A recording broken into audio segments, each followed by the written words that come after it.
அஸ்ஸலாமு அலைக்கும் வரஹ்மத்துல்லாஹி வபரகாத்துஹு. அல்ஹம்துலில்லாஹி ரப்பில் ஆலமீன். வஸ்ஸலாத்து வஸ்ஸலாமு அலா சய்யிதில் அம்பியாஇ வல் முர்சலீன் வ அலா ஆலிஹி வ ஸஹ்பிஹி அஜ்மஈன். قال الله تعالى في القرآن الكريم والفرقان الحميد. أعوذ بالله من الشيطان الرجيم. بسم الله الرحمن الرحيم. ومن يهاجر في سبيل الله يجد في الأرض مراغما كثيرا وسعا. وقال نبينا محمد رسول الله صلى الله عليه وسلم الهجرة تهدم ما كان قبله. اللهم صل على سيدنا محمد وعلى آل سيدنا محمد وأنزله المقعد المقرب عندك يوم القيامة. எல்லாம் வல்ல அல்லாஹுவின் திருப்பெயர் போற்றி புகழ்ந்து அன்னல் முஹம்மது ஸல்லல்லாஹு அலைஹி வஸல்லம் அவர்கள் மீது சலாத்தையும் சலாமையும் கூறி அன்னவர்களை பின்பற்றி வாழ்ந்த சத்திய சஹாபாக்கள், நல்லோர்கள், சுஹதாக்கள், சாலிஹீன்கள், குறிப்பாக இந்த ஜும்மாவின் அவைக்கு வருகை தந்திருக்கிற வர இருக்கிற எல்லா மக்களின் மீதும் வல்ல அல்லாஹுவின் வற்றாத கருணையும் கரிசனமும் என்றென்றும் நிறைவாக வந்து சேரட்டுமாக. வல்ல அல்லாஹ் நம்முடைய பாவங்களை, பிழைகளை மன்னித்து பொறுத்து அவனுக்கு பிடித்தமான நல்லடியார்கள் கூட்டத்திலே என்றும் நம்மை இணைத்துக் கொள்வானாக. வாழும் காலம் ஆரோக்கியத்தை தந்து மருத்துவமனையின் பெருஞ்செலவுகளை விட்டு நம் எல்லோரையும் காப்பாற்றி கடைசி நிமிடம் வரை கைகால் சுகத்தையும் அவனை வணங்கி வழிபடுவதற்கான வாய்ப்பையும் அல்லாஹ் நமக்கு வழங்குவானாக. உலகத்தை விட்டு நாம் பிரிகிற அந்த நேரத்திலே, அந்த நொடியிலே கலிமா தொய்யிபா லா இலாஹ இல்லல்லாஹ் முஹம்மது ரசூலுல்லாஹ் என்ற கலிமாவை சொல்லி நமக்கான சொர்க்கத்தின் இடத்தை இங்கிருந்து கண்ட வண்ணம் ஆனந்த பரவசத்தோடு நம்முடைய உயிர் உடலை விட்டு பிரிவதற்கு அல்லாஹ் தௌஃபீக் செய்வானாக. ஜன்னத்துல் ஃபிர்தோஸ் என்ற சொர்க்கத்திலே நம்மை பெற்றவர்களை, நமக்கு கல்வி தந்தவர்களை, நம் முன்னேற்றத்திற்கு காரணமான அத்துணை மக்களையும் அல்லாஹ் நபிகளின் தலைமையிலே ஒன்றிணைப்பானாக. மீண்டும் மீண்டும் ஹஜ்ஜுக்கும் உம்ராவிற்கும் ஜியாராவிற்கும் புனித காபாவை வலம் வருவதற்கும் நமக்கும் நம் குடும்பத்தினர்களுக்கும் அல்லாஹ் வாய்ப்பை வழங்கி கொண்டே இருக்கட்டுமாக. ஆமீன் யா ரப்பல் ஆலமீன். கண்ணியத்திற்கும் மிகுந்த மரியாதைக்கும் உரிய பெரியோர்களே, பாசத்திற்குரிய மூமின்களே, 1447 ஹிஜ்ரி ஆண்டினுடைய இறுதி வெள்ளிக்கிழமை, இந்த வருடத்தின் இறுதி வெள்ளிக்கிழமையிலே நாம் இருக்கிறோம். அடுத்த வாரம் 1448 ஹிஜ்ரி ஆண்டினுடைய முதல் வெள்ளிக்கிழமை. இதற்கு இடையிலே புத்தாண்டு முஹர்ரம் பிறக்க இருக்கிறது.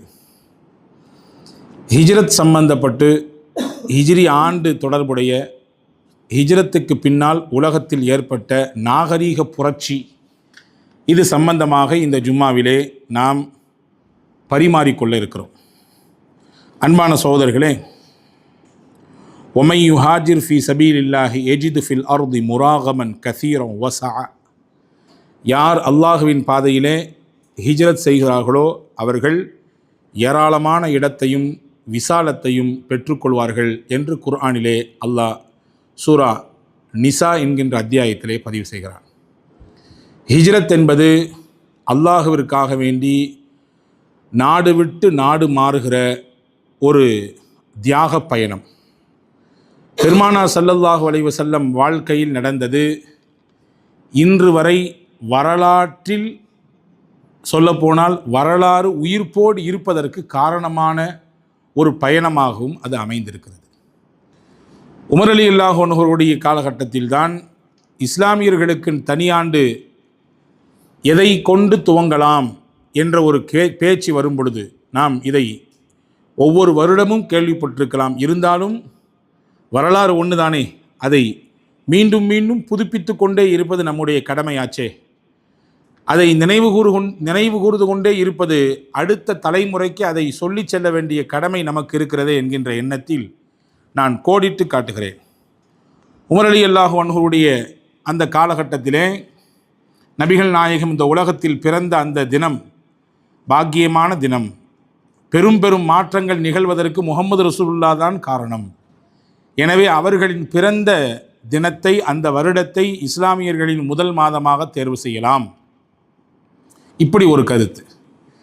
இன்னும் சிலரின் கருத்து, நபிகள் பிறந்தார்கள் என்பது சிறப்பு தான், அவர்கள் நபியாக அறிவிக்கப்பட்டது அதைவிட சிறப்பாச்சே. அவர்களுக்கு நபித்துவம் கிடைக்கப்பட்ட அந்த வருடம், இந்த நபித்துவத்தை மையமாக வைத்து, ரிசாலத்தை அடிப்படையாக வைத்து, அந்த ஆண்டை வைத்து நாம் நம்முடைய வருடங்களை துவங்கிக் கொள்ளலாமே என்று சிலருடைய கருத்து. இப்படி கருத்து பரிமாற்றங்கள் நிறைய வந்தது. அதில் ஒரு கருத்துத்தான், மக்காவில் வாழ்ந்த நபிகள் நாயகம் ஸல்லல்லாஹு அலைஹி வஸல்லம் நபித்துவத்திற்கு பிறகு 13 ஆண்டுகளுக்கு பிறகு மதீனாவிற்கு நாடு துறந்து சென்றார்கள். தன் சொந்த தாய் நாட்டை விட்டுவிட்டு மதீனாவிற்கு பயணம் மேற்கொண்டார்கள். நபிகள் மட்டும் இல்லை, நபிகளை தலைவராக, ஈருலகத்தினுடைய வழிகாட்டியாக ஏற்றுக்கொண்ட முஸ்லீம்கள் எல்லாரும் நபிகளுக்கு பின்னால் ஏன் எதற்கு என்றெல்லாம் கேட்காமல் எல்லாவற்றையும் உதறி தள்ளி வைத்துவிட்டு அல்லாஹ்விற்காக வேண்டி சென்றார்கள். குடும்பத்தை விட்டு சென்றவர்கள் உண்டு. அத்தனை வருடங்கள் சம்பாதித்த காசு பணம் சொத்துக்களை விட்டு சென்றவர்கள் உண்டு. தன்னோடு வாழ்ந்த மனைவி மக்களை விட்டு சென்றவர்கள் உண்டு.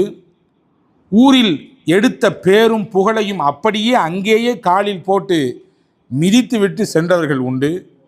இப்படி இந்த பயணத்தில் பலதை தியாகம் செய்த பல சஹாபாக்கள் பயணித்திருக்கிறார்கள். எனவே இது ஒரு திருப்புமுனையான பயணம்.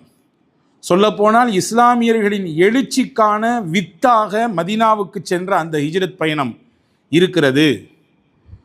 பாரங்கும் இஸ்லாம் பரவுவதற்கு காரணமான பயணமாக ஹிஜ்ரத் இருக்கிறது.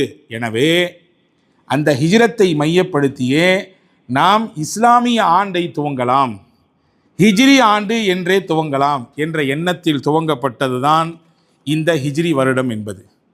ஆனால் துரதிர்ஷ்டம், முஸ்லிம் சமூகம் ஹிஜ்ரி ஆண்டை பார்ப்பதற்கு எல்லா நேரங்களிலும் தயாராக இல்லை.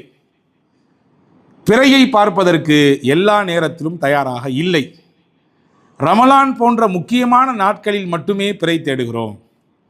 வீடுகளில் கல்யாணம் போன்ற முக்கியமான சுப நிகழ்ச்சிகளுக்கு பத்திரிகை அடிக்க வேண்டுமே, அதில் தேதி போட வேண்டுமே, ஆங்கில தேதி போடுவோமே, கிழமை போடுவோமே.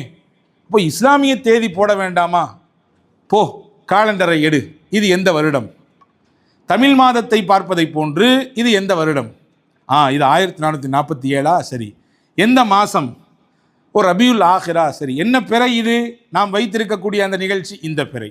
ஓகே, இதை போட்டுக்கொள்வோம் என்று சுருங்கிவிட்டது. ஆனால் ஹிஜ்ரி என்ற வரலாற்று பாதுகாப்பை இந்த சமூகம் உள்வாங்க வேண்டும், உணர வேண்டும். இஸ்லாமிய வரலாறு இன்றைக்கும் நம்மிடத்திலே பசுமையாக நிலைத்து நிற்பதற்கு காரணம் ஹிஜ்ரி ஆண்டு. பத்ர் எப்பங்க நடந்துச்சுன்னு கேட்டிங்கன்னா என்ன சொல்லுவீங்க? ஹிஜ்ரி 2 நடந்துச்சு.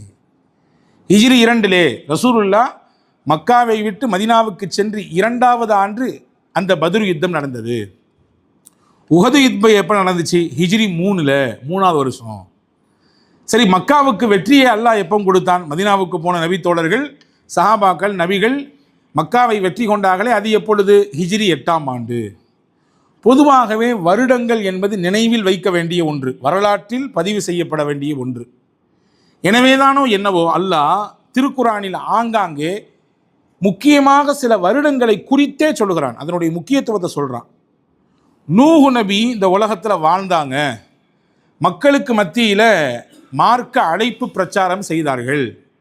எத்தனை ஆண்டுகள் வாழ்ந்தார்கள் என்பதை அல்லாஹ் துல்லியமாக கணக்கிட்டு சொல்கிறான். ஃபலபிஸ ஃபீஹிம் அல்ஃப ஸனத்தின் இல்லா 50 ஆமா, 950 வருஷம் அப்படின்றான் அல்லாஹ். வெள்ளிக்கிழமை தோறும் ஓதப்பட வேண்டிய அதிமுக்கியத்துவம் வாய்ந்த அத்தியாயம் சூரா கஹ்ஃப். கஹ்ஃப் சூராவிலே குகைக்குள்ளே அந்த இளைஞர்கள் தங்கள் ஈமானை பாதுகாத்துக் கொள்வதற்காக எத்தனை நாட்கள் இல்லை எத்தனை மாதங்கள், வருடங்கள் தங்கினார்கள் என்பதை அல்லாஹ் துல்லியமாக சொல்கிறான். 300 சினீன வஸ்தாது 309 வருடங்கள் அவர்கள் அந்த குகைக்குள்ளே தங்கியிருந்தார்கள். 309ன்றது அல்லாஹ் நோட் பண்ணி காட்டுறான். உஸைர் அலைஹிஸ்ஸலாம் சூரா பக்ராவிலே வரக்கூடிய ஒரு நிகழ்வு, ஒரு ஊரை கடந்து செல்லும் பொழுது சிதலமடைந்து கிடந்த அந்த ஊரை பார்த்து ஆச்சரியக்குறியோடு, இப்படி சிதலமடைந்து கிடக்கக்கூடிய இந்த ஊரையும் இந்த நகரத்தையும் எப்படி இறைவன் மறுபடியும் மீட்டெடுப்பான் என்ற கேள்வி அவர்களுக்கு உள்ளத்தில் எழும் பொழுது அவங்கள அல்லாஹ் தூங்க போட்டான், தூங்க வைத்தான். எத்தனை நாள் தூங்கினார்கள்? நாமெல்லாம் தூங்கினால் மணிக்கணக்கில் தூங்குவோம். 12 மணி நேரம் அல்லது 18 மணி நேரம், இதெல்லாம் உச்சபட்சம் வைத்துக் கொள்ளுங்கள் உதாரணத்திற்கு. ஆனால் உசைர் அலைஹிஸ்ஸலாம் நாட்கணக்கில் இல்லை, மாதக்கணக்கில் இல்லை, வருடக்கணக்கில் தூங்கினார்கள். எத்தனை வருடம்? அல்லாஹ் சொல்லுகிறான், 100 ஆம், 100 வருடம் தூங்கினார்கள். இங்கே நாம் கவனிக்க வேண்டிய விஷயம் என்னவென்றால், வருடங்கள் என்பது வரலாற்றின் முக்கியத்துவம் வாய்ந்தது. நாம் கடந்து விட்டு சென்று விட முடியாது. ஒவ்வொரு வருடமும் சில விஷயங்களை, சில நாட்களை நினைவு கூறுகிறோம் இல்லையா? இந்த நாட்டுக்கு சுதந்திரம் கிடைத்தது 1947 ஆகஸ்ட் திங்கள் 15ஆம் நாள், நினைவு கூறுறோமா இல்லையா? எனக்கு கல்யாணம் முடிஞ்சது இந்த வருஷங்க, இந்த தேதியிலங்க அப்படிங்கிறத மறக்கிறது இல்லையே. ரொம்ப நாள் குழந்தை இல்லாமல் இருந்த எனக்கு முதல்ல எனக்கு ஒரு பாப்பா பிறந்தது. அந்த பிறந்த வருஷம் இன்னைக்கு எனக்கு ஞாபகம் இருக்குது. அந்த நாள் எனக்கு இன்றைக்கும் கண்ணுக்குள்ளே இருக்குது. அது பிறந்த அந்த செய்தி கிடைச்ச அந்த நாள் நான் இங்கே இருந்தேன் என்பதையெல்லாம் நினைவில் வைத்திருக்கிறோம். இப்போ வரலாற்றிலே நாட்களும் நேரங்களும் வருடமும் ரொம்பவும் முக்கியத்துவம் வாய்ந்தது. அந்த அடிப்படையிலே இஸ்லாமிய வருடம் என்பது ஹிஜ்ரத் என்கின்ற பயணத்தின் வழியாக பிறந்தது. ஹிஜ்ரியை வைத்துத்தான் இஸ்லாமிய வரலாறுகள் நிரூபிக்கப்படுகிறது. இஸ்லாமிய வரலாறுகள் இன்னைக்கும் பசுமையோடு உயிர்ப்போடு நமக்கு மத்தியிலே வாழ்ந்து கொண்டிருக்கிறது. சரி, ஹிஜ்ரத்தின் பயணத்தின் வழியாக என்ன இந்த உலகத்திற்கு கிடைத்தது என்பதை நாம் பார்க்க இருக்கிறோம். எல்லாரும் ஹிஜ்ரத் போனாங்க, ரசூலுல்லாஹ் இங்கேருந்து மதீனாவுக்கு போனாங்க. மதீனாவுக்கு போகும்போது அபூபக்கர் ரலியல்லாஹு அன்ஹு அழைச்சிட்டு போனாங்க. போகிற பயணத்தில் இப்படிலாம் நடந்துச்சு என்று வளமையாக நாம் கேட்பதில் சில விஷயங்கள் உண்டு. ஆனால் கொஞ்சம் வித்தியாசமாக யோசித்து, இந்த ஹிஜ்ரத்திலிருந்து இந்த உம்மத்திற்கும் உலகத்திற்கும் கிடைத்த நாகரீகம் என்ன? எந்த உயர்ந்த நாகரீகத்தை ஹிஜ்ரத்தின் பயணத்தின் வழியாக ரசூலுல்லாஹ் கற்றுக் கொடுத்தாங்க?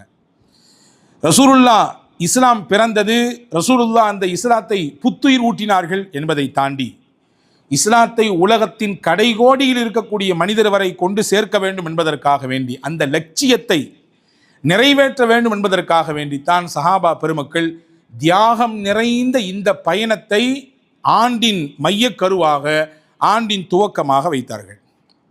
நம்ம எல்லாத்துக்கும் தெரியும், இஸ்லாமியர்கள் மக்காவிலிருந்து ரெஃப்யூஜஸ், அகதிகளாக சென்றார்கள், அகதிகளாக புறப்பட்டு போனார்கள்.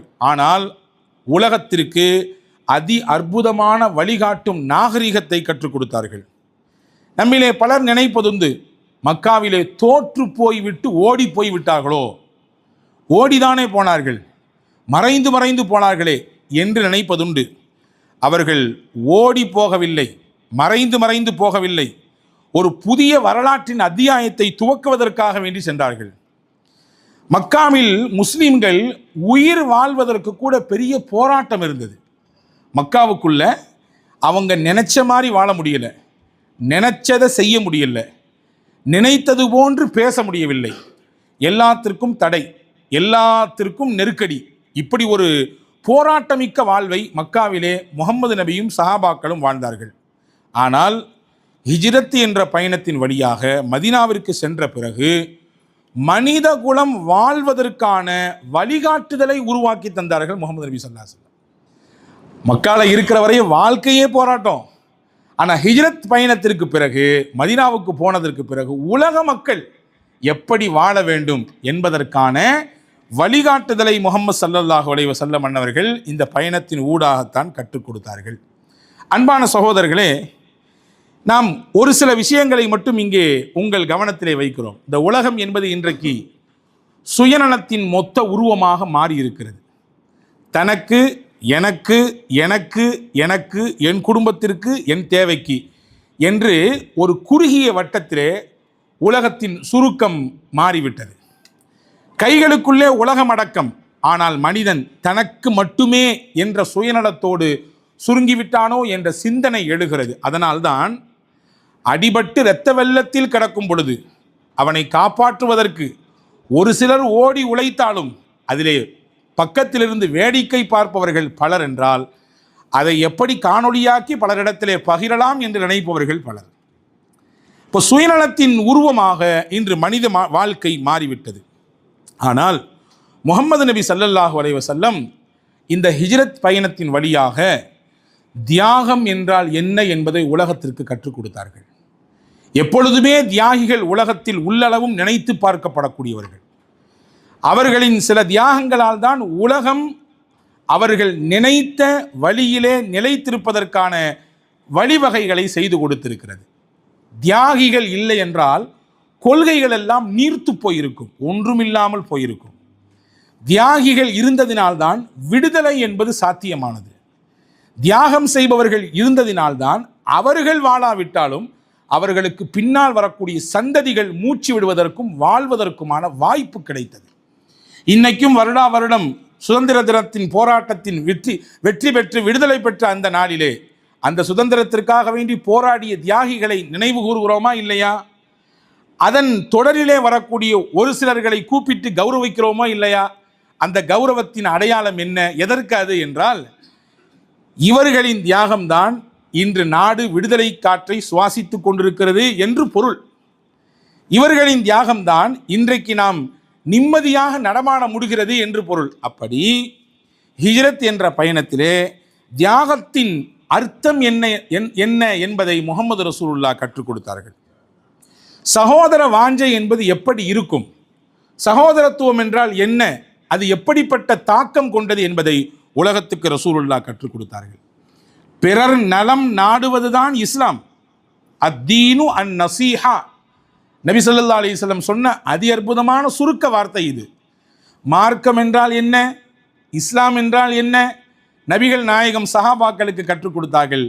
பிறர் நலம் நாடுவதுதான் இஸ்லாம், பிறருக்கு நல்லதை நாடுவதுதான் இஸ்லாம். உனக்கு எப்படி நல்லதை நீ விரும்புவாயோ அதே போன்று உன் சகோதரனுக்கும் நல்லதை நாடு, அதுதான் இஸ்லாம். அதை முஸ்லிம்கள் மீண்டும் மீண்டும் மீண்டும் மீண்டும் கேட்டு கேட்டு வாழ்ந்ததினால்தான் நெருக்கடி மிகுந்த நேரத்திலும் கூட பிறர் நலனின் மீது அக்கறையை முஸ்லிம்கள் வெளிப்படுத்துகிறார்கள், வெளிப்படுத்த வேண்டும். பிதாயா வன் நிஹாயா என்ற வரலாற்று சிறப்புமிக்க ஒரு புத்தகம். அதே போன்று இமாம் ஹாக்கிம் தன்னுடைய முஸ்ததர்க் என்கின்ற நூலிலே ஒரு செய்தி பதிவு செய்கிறாங்க. இமாம் பைஹக்கி தன்னுடைய ஷுஅபுல் ஈமான் என்கின்ற ஒரு நூலிலே பின்வரக்கூடிய நிகழ்ச்சியை பதிவு செய்கிறாங்க. என்ன நிகழ்வு? எர்மூக் என்ற யுத்தக்களம். அந்த எர்மூக் யுத்தக்களத்தில் இஸ்லாத்தின் மிகப்பெரிய விரோதியாக இருந்தவர், நபிகளுக்கும் முஸ்லீம்களுக்கும் பல நெருக்கடிகளை கொடுத்தவர், நமக்கு எல்லாத்துக்கும் தெரியும், அபூ ஜஹல். பல டார்ச்சர்ஸ், நிறைய நெருக்கடிகள் கொடுத்தவர்.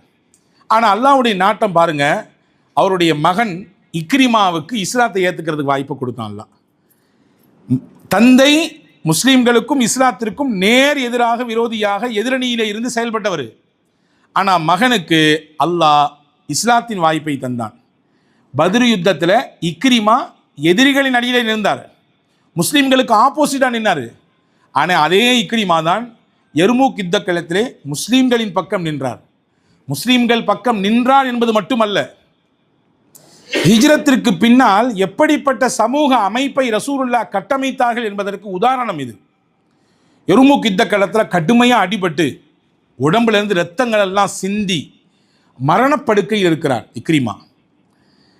கடைசி நேரம் உடலை விட்டு உயிர் பிரிய போகிறது. சக்கராத் நேரத்தில் ஒரு மனுஷனுக்கு அதிகமாக என்ன தேவைப்படும்? அறிஞர்கள் சொல்கிறார்கள், வரலாறு சொல்லுகிறது, தண்ணீர் தேவைப்படும். தண்ணீர் தாகம் மரண நேரத்தில் எந்த அளவுக்கு கடுமையாக இருக்கும் என்றால், உலகத்தின் ஒட்டுமொத்த நீரையும் நல்ல நீராக மாற்றி அவர் வாயிலே ஊற்றப்பட்டாலும் தாகம் தீராது. அவ்வளோ பெரிய தண்ணீர் தாகத்தை மரண நேரம் கொடுக்கும். இரத்தம் சிந்தி இரத்தம் வழிந்து மரணப்படுக்கையில் இருக்கக்கூடிய இக்ரிமாவுடைய நாவு முணுமுணுக்கிறது. என்ன சொல்றாரு? தண்ணி வேணும் தண்ணி வேணும் சத்தம் போடுறாரு. அவருக்கு சொந்தக்காரர், அவருடைய நெருங்கிய உறவுக்காரர் கையில் தண்ணீர் கொண்டு வர்றாரு. அவர் வந்தது யார் யாரெல்லாம் இறந்திருக்கிறார்கள், எண்ணிக்கை என்ன என்பதை பார்க்க வந்தவர் இந்த காட்சியை பார்த்தவொன்னு அவர் கையும் ஓடலை காடும் ஓடலை. கையில் வச்சிருந்த நீர் வாளியை தூக்கிட்டு ஓடி போனார். போய் இக்ரிமாவுடைய நாவலை வாயில் ஊத்தலான்னு சொல்லி தண்ணீரை எடுக்கும் நேரத்தில் இக்ரிமாவுடைய காதில் சத்தம் கேட்குது, தண்ணி தண்ணின்னு. பக்கத்தில் இன்னொரு தோழர், யார் அவர்? அல் ஹிராஸ் இப்னு ஹிஷாம். இவரும் ஒரு நபி தோழர். அதே யுத்த களத்தில் இக்ரிமத் இப்னு அபீ ஜஹல் எப்படி அடிபட்டிருக்கிறாரோ, ரத்தம் சிந்திருக்கிறாரோ, எப்படி மரணப்படுக்கையில் இருக்கிறாரோ, அப்படியே அந்த ஹிராஸ் இப்னு ஹிஷாமும் மரணப்படுக்கையிலிருந்து தாகத்தோடு கேட்கிறார். இக்ரிமாவுடைய வாயில தண்ணி ஊற்றுறான்னு சொந்தக்காரர் வந்தார். இக்ரிமா சொன்னார், எனக்கு வேண்டாம், அவர் ரொம்ப தாகம் அடிக்க போல தெரியுது, அவர் கொடுங்களேன் அப்படின்னார். தண்ணீரை தூக்கி கொண்டு 2வது மனிதரிடத்திலே ஓடினார். ஹிராஸ் இப்னு ஹிஷாமுக்கு தண்ணீர் கொடுக்கலாம் என்று போகும் நேரத்திலே பக்கத்திலே ஐயாஷ் இப்னு ரபியா என்று ஒரு சஹாபி, அவருக்கும் தண்ணீர் தாகம். எல்லாம் அடுத்தடுத்து நடக்கிறது, அடுத்தடுத்து பக்கத்தில். ஹிராஸ் சொன்னார், என் தாகம் நான் பொறுத்து கொள்வேன், என் தோழருக்கு ரொம்ப தாகம், நான் வறட்சி, பார்க்கறதுக்கே முடியல, சகிக்க முடியல, அவரு கொடுங்க அப்படின்றார். இந்த தண்ணி கொடுக்குறதுக்கு பெரிய போராட்டமாக போச்சு. யாரு கொடுக்கறது முதல்ல? சரி போவோம் சொல்றாங்களே என்று திரும்பி ஐயாஷ் இப்னு ரபியாவுக்கு பக்கத்தில் போகிறார். இவர் போகும் அந்த மைக்ரோ செகண்டிலே அவருடைய ரூஹ் அடங்கி விடுகிறது, ஷஹீதாகி இறந்து விடுகிறார். சரி இறந்துட்டாரு, தட்டி பார்க்குறாரு, அசைவு இல்லை. சரி இவரு கொடுக்கலாம்னு சொல்லி ஹிராஸ் இப்னு ஹிஷாமின் பக்கம் திரும்புகிறார். தண்ணீர் கொண்டு வந்த வாளியை வைத்திருப்பவர், இவருடைய ரூஹும் அடங்கி விட்டது, இறந்து போய் விட்டார். சரி நம்ம சொந்தக்காரருக்காவது முதல்ல கொடுத்தோமே, அவருக்கே கொடுத்துருவோம்னு சொல்லி இக்ரிமாவின் பக்கம் ஓடினார். பார்த்தால் அல்லாஹு அக்பர், இன்னா லில்லாஹி வ இன்னா இலைஹி ராஜிஊன், இக்ரிமாவும் ஷஹீதாகிவிட்டார். அன்பர்களே, இந்த நிகழ்ச்சியை விவரிக்கும் பொழுது அறிஞர் பெருமக்கள் கூடுதலாக ஒரு செய்தியை சொல்கிறார்கள். சஹாபாக்களுக்கு மரணத்தை கண்ணெதிரில் பார்க்கும் பொழுதும் கூட பிறர் நலம் நாடுதல் என்பதுதான் அவர்களுக்கு மேலாக பட்டது. தங்கள் நலனை மீது அக்கறை எல்லோருக்கும் இருக்கும். தான் நன்றாக இருக்க வேண்டும், நன்றாக உழைக்க வேண்டும், நன்றாக சம்பாதிக்க வேண்டும், தன்னுடைய குடும்பத்தை காப்பாற்ற வேண்டும், தன் தொழிலை முன்னேற்ற பாதையில் கொண்டு போக வேண்டும், தான் சம்பாதித்தை சேமிக்க வேண்டும், அதை பாதுகாக்க வேண்டும், அதை பின்னால் வரக்கூடிய தன் சந்ததிகளுக்கு விட்டு வைக்க வேண்டும். எல்லாருக்கும் இருக்கக்கூடிய பொது சிந்தனை, இது தப்பு என்று சொல்ல மாட்டேன். ஆனால் சஹாபாக்கள் இதிலிருந்து கொஞ்சம் விலகி மரணத்தை கண்முன்னால் பார்க்கும் நேரத்திலும் கூட தனக்கு அந்த தண்ணீரின் தேவை சொட்டுக்கள் அல்ல, வாலி கணக்கில் கொடுத்தாலும் தேவை இருக்கிறது. ஆனால் தன் சகோதரன் தண்ணீர் தாகத்தோடு வறட்சியோடு இருப்பதை பார்த்து விட்டு நான் எப்படி வயிறு நிறைய தண்ணீர் குடிப்பேன் அப்படின்ற எண்ணத்தை அந்த சஹாபாக்களுக்கு ஏற்படுத்துச்சு. ஒரு பாட்டில் தண்ணி ஒருத்தர் வச்சிருக்கிறாரு, பக்கத்தில் உள்ளவர் தேவையோடு கேட்குறாரு, இல்லைங்க அது எனக்குன்னு தனியாக கொண்டு வந்தது, வாய்ப்பு இல்லை, தண்ணீர் கிடைக்காதல்ல, அதனால் கொடுக்கறதுக்கு மனசு இல்லை. ஒரு அடுக்குமாடி குடியிருப்பிலே ஒரு 5 நபர்கள் வாழுகிறார்கள். அதிலே ஒருவர் அந்த அடுக்குமாடி குடியிருப்பினுடைய உரிமையாளர், மீதி 4 பேர் அங்கே டெனண்டாக வாடகைக்கு இருக்கிறார்கள். உரிமையாளர், நான் எல்லாரையும் சொல்லவில்லை, சிலரை நான் கோடிட்டு காட்ட வேண்டிய அவசியம் இருக்கிறது. யாரையும் உள்நோக்கத்தோடும் பேசுவது எனக்கு பழக்கமே கிடையாது. பொதுவாக நடப்பதை சொல்லுகிறேன். நீங்கள் வரக்கூடாது, இங்கே கூடுதலாக விருந்தினர்கள் வரக்கூடாது, வந்தால் எங்களுக்கு தண்ணீர் அதிகமாக தேவைப்படும், கொடுக்க முடியாது. இந்த நேரத்தில் தான் நாங்கள் தண்ணீர் போடுவோம், அப்பொழுது பிடித்து வைத்துக் கொள்ளுங்கள், போட மாட்டோம், அடுத்து நாங்கள் நிரப்பி வைத்துக் கொள்வோம், தேவைப்பட்டால் நீங்கள் அந்த நேரத்தில் நிரப்பி வைத்து, அவசிய தேவை இருந்தால் முடியாது, அதை நீங்கள் வைத்து பயன்படுத்திக் கொள்ள வேண்டும். குழாயடி சண்டையிலிருந்து ஆரம்பித்து காவேரி மேலாண்மை என்று உலகளாவிய அளவிலே தண்ணீருக்கு எவ்வளவு போராட்டம் உலகத்தில் நடக்கிறது என்பதை நாம் பார்த்துத்தான் வருகிறோம் இல்லையா? இதையெல்லாம் கருத்தில் வைத்துக்கொண்டு நபிகள் சமைத்த அந்த தியாக மனப்பான்மை மிக்க சஹாபாக்களின் இந்த வரலாற்றுக்குள்ளே நீங்கள் போங்கள். எப்படியான வரலாற்று செய்தி இது! மரணத்தை கண்முன்னால் பார்க்கும் நேரத்திலும் கூட சொட்டு தண்ணீர் என் நாவுக்குள்ளே போக மறுக்கிறது. காரணம், என் சகோதரன், ஈமானிய சகோதரன், நானும் அவனும் ஒரே அல்லாவை ஏற்றுக்கொண்டிருக்கிறோம், ஒரே இறை தூதராக முகமது நபியை ஏற்றுக்கொண்டிருக்கிறோம். அவன் எந்த கிபிலாவை நோக்கி தொழுகிறானோ அந்த கிபிலாவை நோக்கித்தான் நானும் தொழுகிறேன். அவர் எப்படி தக்பீர் கட்டுகிறாரோ அப்படித்தான் நானும் தக்பீர் கட்டுகிறேன். அவர் எப்படி பிஸ்மில்லா சொல்லி அறுக்கப்பட்ட உணவை சாப்பிடுகிறாரோ நானும் அப்படித்தான் சாப்பிடுகிறேன். அவர் எப்படி முஸ்லிம் பெயர் வைத்திருக்கிறாரோ அப்படித்தான் நானும் வைத்திருக்கிறேன். எனவே அவர் தாகித்திருக்க எனக்கு தண்ணி உள்ள போகாது. ரசூலுல்லாஹ் மதீனாவில் ஹிஜ்ரத்திற்கு பின்னால் உருவாக்கிய சமூக கட்டமைப்பு இதுதான். உலகத்திற்கு ஆகப்பெரிய நாகரிகத்தை கற்றுக் கொடுத்தார்கள். சுயநலத்தை கைவிடுங்கள், பொதுநல சிந்தனையோடு வாழுங்கள், எல்லாருக்கும் எல்லாம் கிடைக்க வேண்டும் என்ற சிந்தனைக்கு வாருங்கள், உங்களுக்கு மட்டும் என்கின்ற குறுகிய மனப்பான்மையோடு இருக்காதீர்கள். அது நீங்கள் இருக்கும் பொழுதும் உங்களுக்கு நெருக்கடிதான், நீங்கள் மறைந்ததற்கு பிறகும் மனித மனங்களில் நீங்கள் எடுபட்டு போய்விடுவீர்கள். நினைவில் நீங்கள் நிறுத்தப்பட மாட்டீர்கள். வரலாறு உங்களை தாங்கி சுமக்காது. நீங்கள் வரலாற்றின் வரிகளிலே கரைந்து போய்விடுவீர்கள். சுயநலத்தை கையில் எடுத்தால் பொதுநல சிந்தனையோடு வாழுங்கள் என்பதை மதீனா என்ற அந்த நகரத்திற்கு ஹிஜ்ரத்தின் ஊடாக பெருமானார் ஸல்லல்லாஹு அலைஹி வஸல்லம் இந்த உலகத்திற்கு கற்றுக் கொடுத்த ஒப்பற்ற நாகரீகம். இன்னைக்கு முடியுதா? இன்னைக்கு ஏன் போர் நடக்குது, ஏன் சண்டை நடக்குது? எல்லாம் சுயநலம் தான் பின்னாடி. ஏன் அந்த நாட்டிலிருந்து அதிபரை கடத்திட்டு கொண்டு வர்றான்? அவனுக்கு இருக்கிறது நான் சொல்றது தான் எல்லாம் நடக்கணும், என்னை மீறி யாரும் நடந்துடக்கூடாது.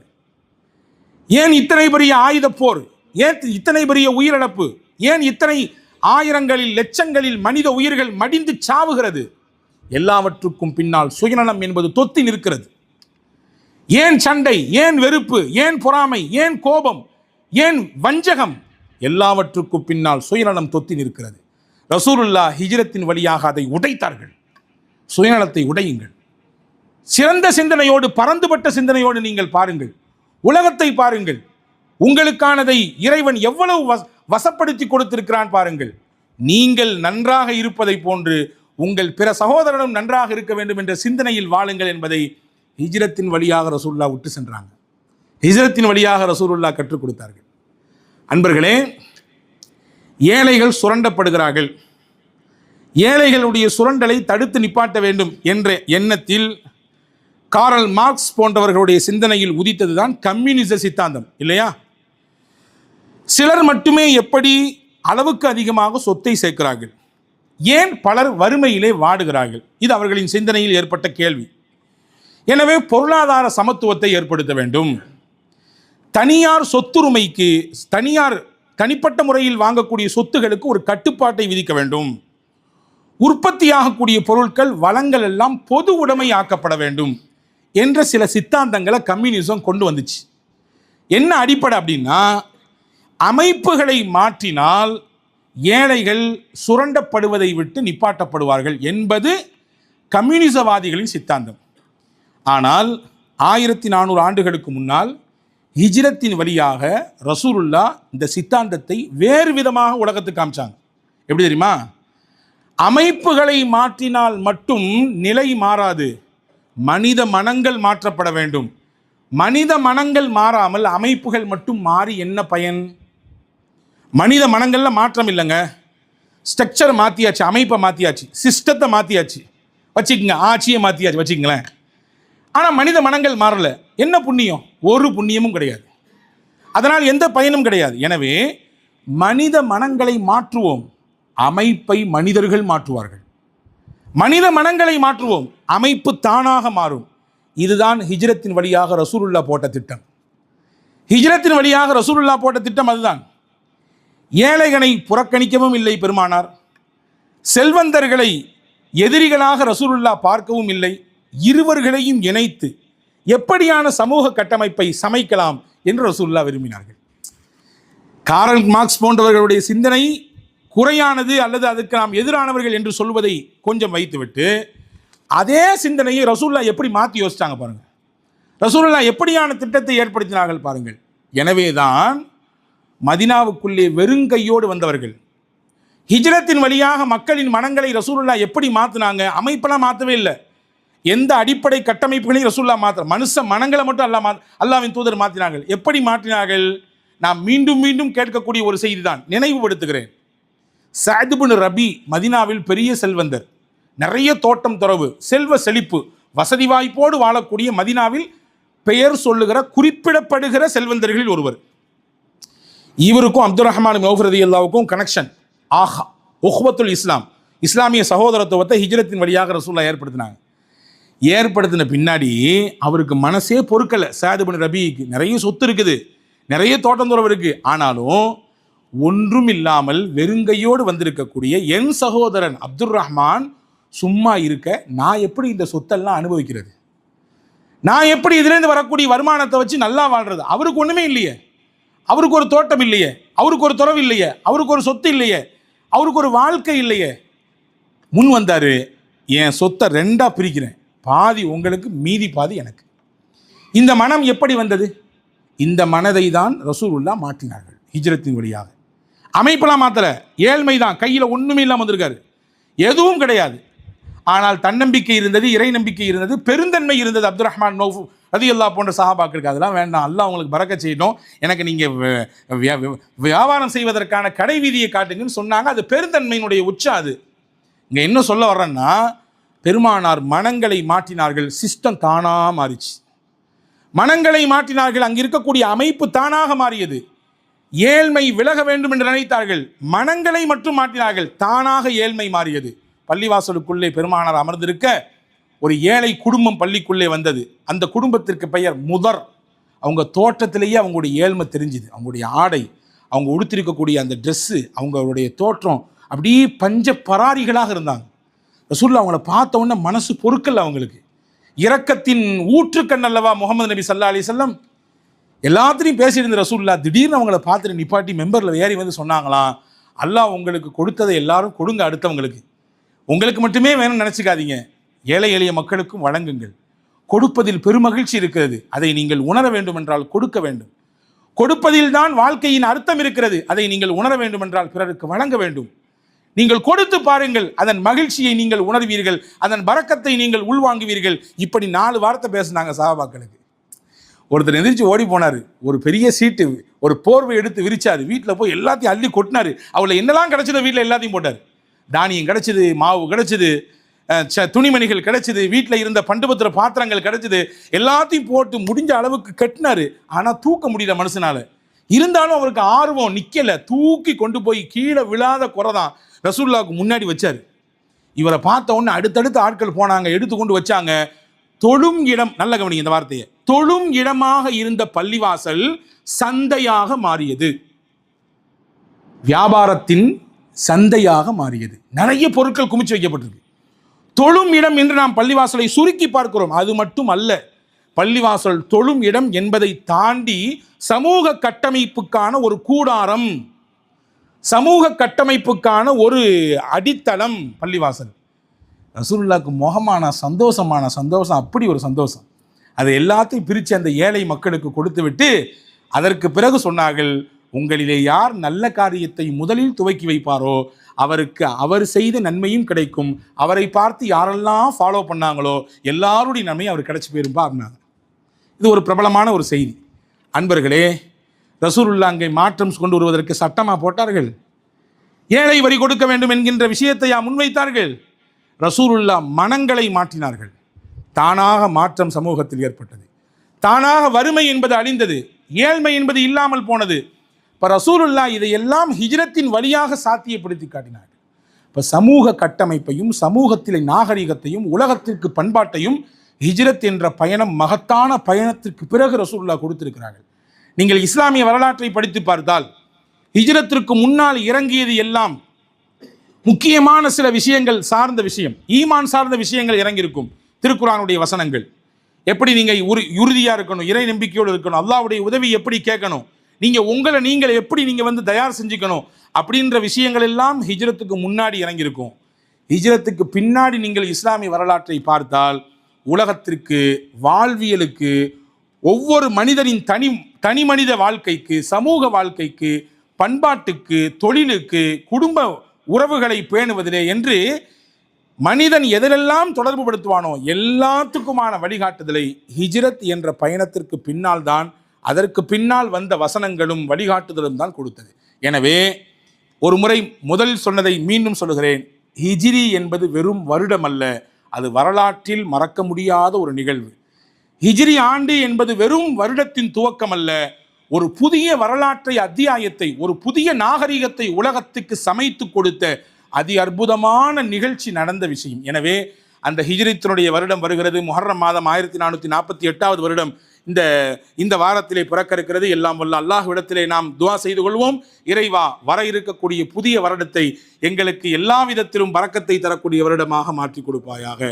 எங்கள் பாவங்களை எங்களுக்கு தெரியும், என்னென்ன பாவங்கள் நாங்கள் செய்கிறோம், என்ன தவறுகள் செய்கிறோம். யாரும் எங்களை சுட்டி காட்ட வேண்டாம், நாங்கள் யாரையும் சுட்டி காட்ட தயாராகவும் இல்லை. எங்களை மாற்றிக்கொள்வதற்கு இந்த வருடத்திலே எங்களுக்கு வாய்ப்பு கொடுப்பாயாக. புதிய பாதையை அமல் விஷயத்திலே, ஈமானிய வலு சேர்க்கும் விஷயத்திலே, அல்லாஹ்வே உன்னோடு நெருங்கக்கூடிய விஷயத்திலே, உருவாக்கி வகுத்து அதன் பிரகாரம் நடைமுறைப்படுத்தி செல்வதற்கு எல்லாம் வல்ல அல்லாஹ்வே எங்களுக்கு நீ வழி செய்வாயாக என்று கூறி புத்தாண்டினுடைய வாழ்த்துக்களையும் முஹர்ரம் 1448 ஹிஜ்ரி ஆண்டினுடைய வாழ்த்துக்களையும் கூறி தகப்பல் அல்லாஹு மின்னா வ மின்கும் சாலிஹல் அமால் என்ற துவாவோடு நிறைவு செய்கிறேன். வாஹிரு தாவானா அல்ஹம்துலில்லாஹி ரப்பில் ஆலமீன். அஸ்ஸலாமு அலைக்கும்.